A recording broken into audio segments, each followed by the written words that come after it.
अस्सलाम वालेकुम। मेरा नाम सलमान नसीम है और इस वक्त आप एनिमेशन के कोर्स की चौथी वीडियो देख रहे हैं। लास्ट वीडियो में हमने मॉडिफायर्स को देखा था और हमने एक कार को की फ्रेम के ज़रिए एनिमेट किया था। आज हम उसको आगे लेके चलेंगे, लेकिन जो हम नई चीज़ सीखेंगे उसका नाम है मटीरियल। स्टार्ट करने के लिए मैं सबसे पहले अपने क्यूब को सिलेक्ट करता हूँ, मॉडिफायर वाले सेक्शन में जाता हूँ, ऐड मॉडिफायर के ऊपर क्लिक करता हूँ और सब डिवीजन सरफेस ऐड कर लेता हूँ और अपने व्यू पोर्ट के नंबर बढ़ा के 4 कर देता हूँ ताकि ये एक बॉल बन जाए, क्योंकि आज हमने बाउंसिंग बॉल के एनिमेशन करने हैं।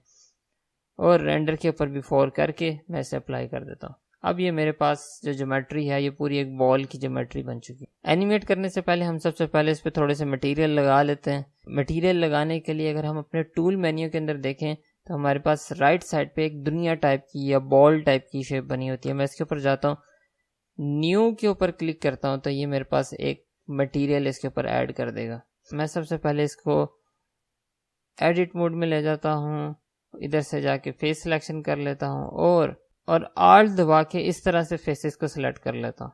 सिलेक्ट करने के बाद मैं यहाँ पे जाके प्लस के साइन के ऊपर क्लिक करता हूँ। प्लस के साइन के ऊपर क्लिक करके इसे असाइन कर देता हूँ और इस चीज़ को एक नया मटेरियल दे देता हूँ जिसका मैं कलर थोड़ा सा चेंज कर देता हूँ। और देखने के लिए मैं लुक डिव मोड के ऊपर जी दबा के या फिर यहाँ पे क्लिक करके लुक डिव मोड के ऊपर चला जाता हूँ। अब ये देखें, हमारे पास ये जो बॉल है इसके ऊपर एक सबसे पहले एक हल्की सी लकीर आ गई। तो हमने अभी इसी बॉल को एनिमेट करना है। एनिमेट करने के लिए मैं सबसे पहले एज यूजुअल रेफरेंस की पिक्चर डालूंगा। 3 दबाकर मैं अपने राइट व्यू के ऊपर चला जाता हूँ। शिफ्ट ए या फिर ऐड के बटन के ऊपर क्लिक करके मैं यहाँ पे इमेज के ऊपर जाता हूँ और बैकग्राउंड ऐड कर लेता हूँ। अपनी रिक्वायर्ड डेस्टिनेशन के ऊपर जाता हूँ और बाउंसिंग बॉल की ऐड कर लेता हूँ और इसको थोड़ा सा बड़ा कर लेता हूँ, उसे अपने हिसाब से लोकेशन के ऊपर एडजस्ट कर लेता हूँ। अब ये तकरीबन 28 फ्रेम की एक एनिमेशन है, इसमें उन्होंने एक एक फ्रेम का रेफरेंस दिया हुआ है। मैं सबसे पहले बॉल को सिलेक्ट करता हूँ, जी दबाकर उसका सबसे पहली पोजीशन पे ले जाता हूँ और एस दबा के उसे उस साइज के बराबर कर लेता हूँ जो पहली पोजीशन के ऊपर होना चाहिए। एस दबा के मैं थोड़ा सा और स्केल कर लेता हूँ और ये तकरीबन इतना साइज होना चाहिए इसके ऊपर। अब सबसे पहली चीज़ ये है कि ये टोटल जो है ये 28 फ्रेम की एनिमेशन है, तो मैं सबसे पहले अपनी टाइम लाइन को 28 फ्रेम के ऊपर लिमिट कर लेता हूँ। यहाँ पर जाके 28 लिख दूंगा, 28 लिख दूंगा तो ये 28 फ्रेम के ऊपर लिमिट हो जाएगी। और टाइम लाइन को थोड़ा सा ऊपर कर लेता हूँ और व्हील माउस दबा के इसे थोड़ा सा आगे ले आता हूँ और जूम इन कर लेता हूँ ताकि मुझे एक एक फ्रेम नज़र आए।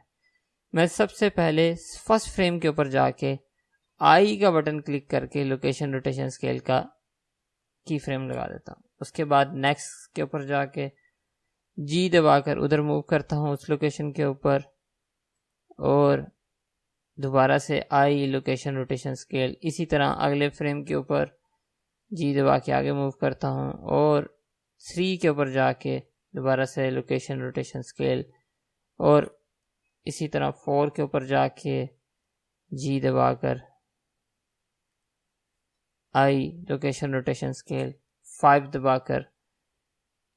अब इधर शेप थोड़ी चेंज हो रही है इसकी, यहाँ पे आके बॉल की शेप थोड़ी चेंज हो रही है, तो मैं सबसे पहले जी दबा के वायर फ्रेम मोड में चला जाता हूँ। वैसे मैं यहाँ से भी जा सकता हूँ, तो वायर फ्रेम मोड में चला जाता हूँ और इस बॉल को जी दबा के इस बॉल को एस दबा के और फिर उसके बाद वाई एक्सिस पे लॉक करके वाई एक्सिस पे थोड़ा सा छोटा कर देता हूँ और दोबारा से आई का बटन क्लिक कर देता हूँ और लोकेशन रोटेशन स्केल का की फ्रेम लगा देता हूँ और उसके बाद अगले फ्रेम के ऊपर चला जाता हूँ और 6 के ऊपर मेरे पास ये बॉल तकरीबन इधर आ चुका हुआ है और अब इसकी जो लेंथ है वो थोड़ी सी ज़्यादा इंक्रीज हो गई है, तो मैं इसके हिसाब से इसको एडजस्ट करता हूँ। एस वाई के ऊपर लॉक करके थोड़ा सा इसको पहले छोटा करता हूँ और आर दबा के थोड़ा सा रोटेट करता हूँ, जी दबा के थोड़ा मूव करता हूँ और एस एंड जी दबा के इसे थोड़ा सा जी एक्सिस पे भी बड़ा कर लेता अकॉर्डिंग टू रेफरेंस। ठीक है, ये हो गया और आई दबा के इधर भी की फ्रेम लगा देता हूँ और इसके बाद अगले की फ्रेम के ऊपर जाता हूँ। 7 के ऊपर जाके मैं इसे रोटेट करता हूँ और जी दबा के इसे नीचे ले आता हूँ और आई दबा के दोबारा से लोकेशन रोटेशन स्केल लगा देता हूँ। अब मैं अगला काम मैं स्पीड अप कर रहा हूँ। हमने इसी रेफरेंस को फॉलो करते हुए 28 फ्रेम तक जाना है।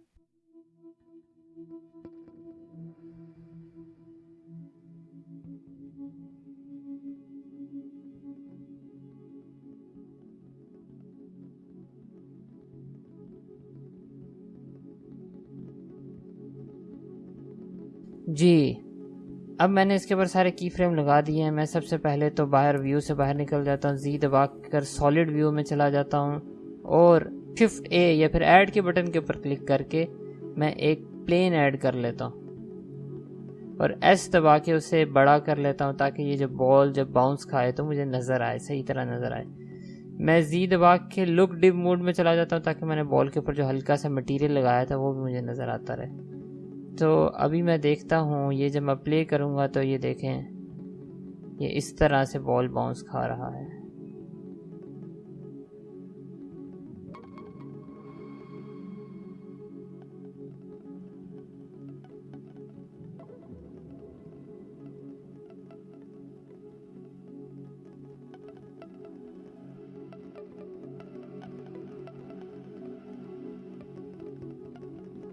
अब ये बॉल तो बाउंस खा रही है। अब मैंने इसकी पोजीशन के ऊपर अपने कैमरे को एडजस्ट करना है।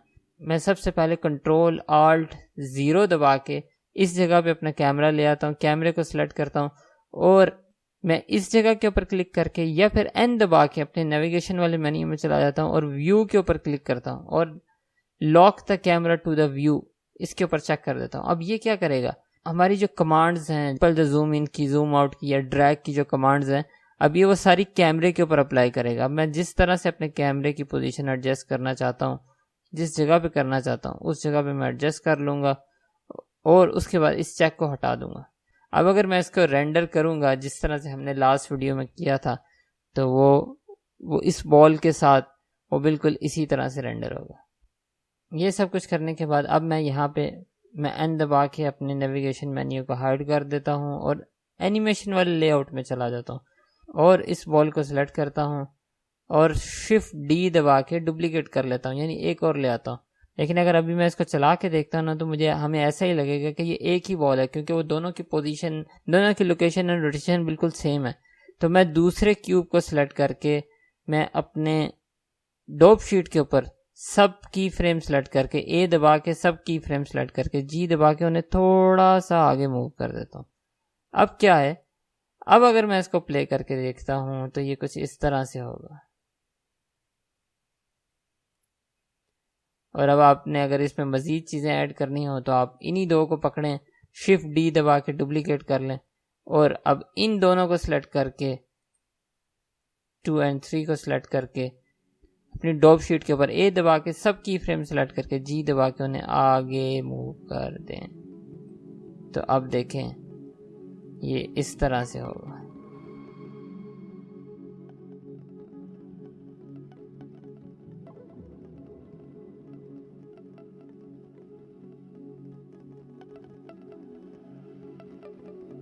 जी मैंने रेफरेंस पिक्चर का लिंक डिस्क्रिप्शन में डाल दिया है। If you have any intention to become animator इसे ट्राई ज़रूर करें।